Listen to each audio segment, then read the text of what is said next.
I don't have enough money for Taco Bell, but what I do have pleases me greatly. This is the Best of Dragon magazine, volume 5. And I use this magazine a lot along with volume 2. Those are my favorites. And I'll go right into it right away. So this one's called Thrills and Chills, this article written by Arthur Collins, who obviously this might have been his one and done article for the magazine. But adventuring in the Ice Age obviously poses some problems survival wise.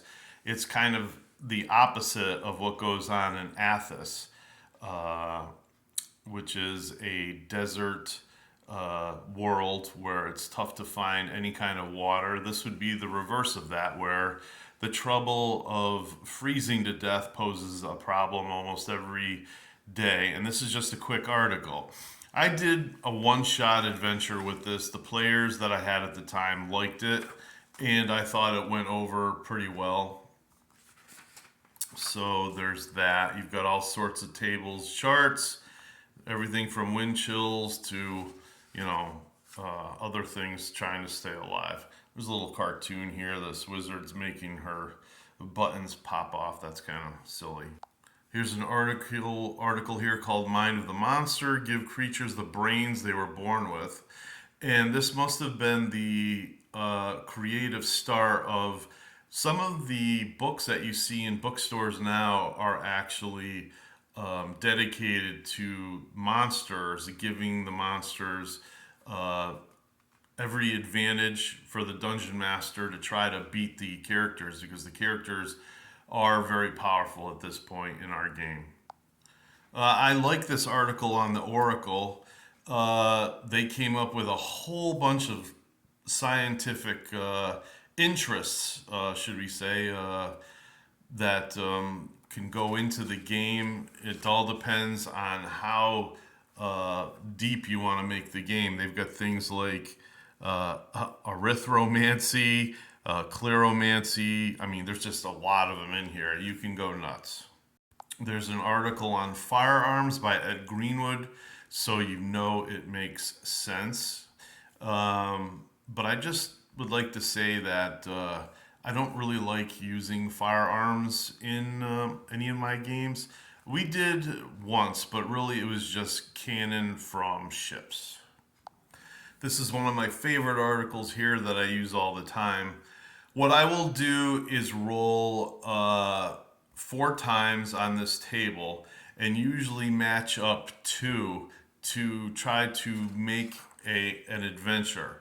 And usually this leads to about, I want to say, over 100 pages of writing for me and weeks of game time for the players.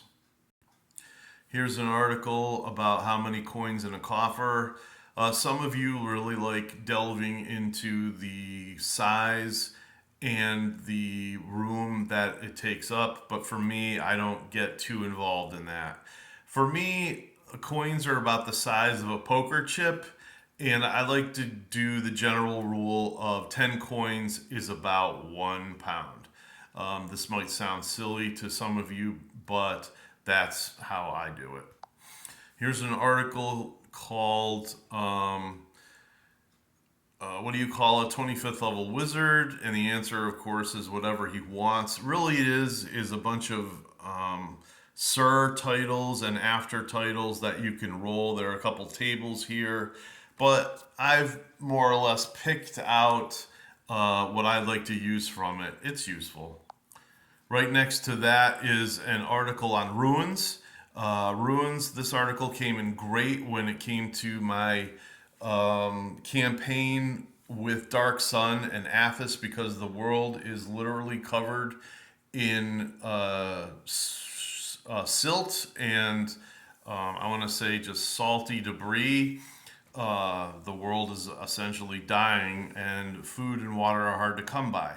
So, what eventually happens is a lot of people end up digging into the earth because they're looking for water, they're looking for civilizations that were buried over or lost, and every now and then they can find a town or ruins where you might find real weapons made out of metal, because everybody knows that players should not start the game with metal weapons. They should be very expensive. There's an article here about libraries, a cure for players who must know it all. And you can use this in several different ways. You can give them histories on faraway or close by lands, provinces, cities, kinds of people, guilds, things like that, where it's like, whoa, it's like, how did you know the hand signal and stuff like that?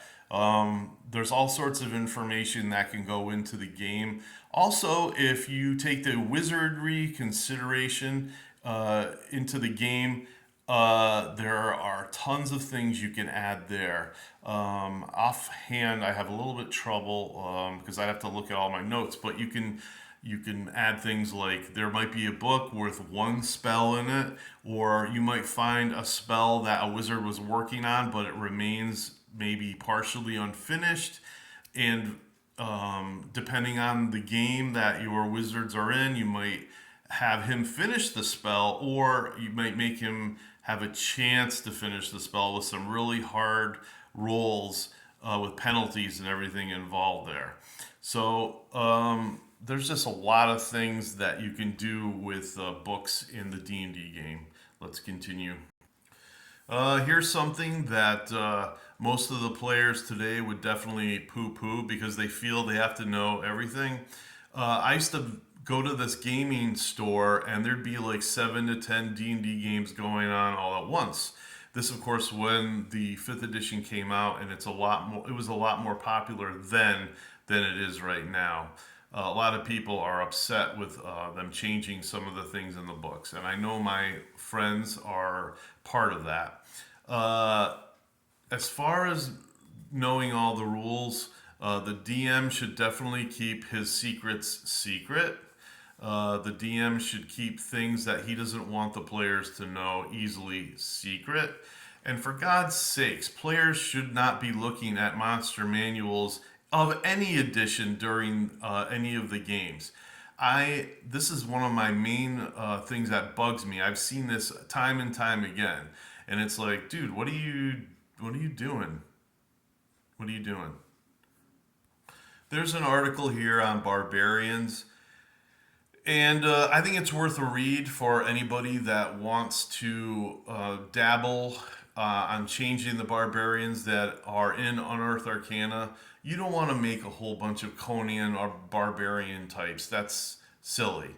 You should have maybe one like that. There should be some that are more like from the plains that ride horses. There should be jungle type barbarians, etc., etc. You can come and figure out on yourself after reading this article what there should be. There's a great article here on humanoids.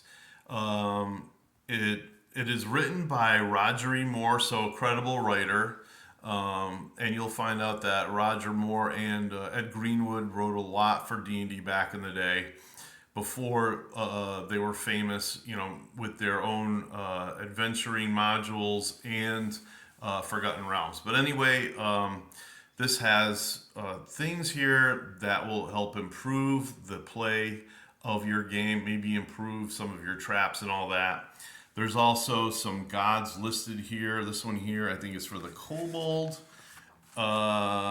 There's some gods here for goblins, the hobgoblin, and the gnoll. Of course, wait a minute, is that an undead guardian? Okay, that's kind of interesting. I don't remember that.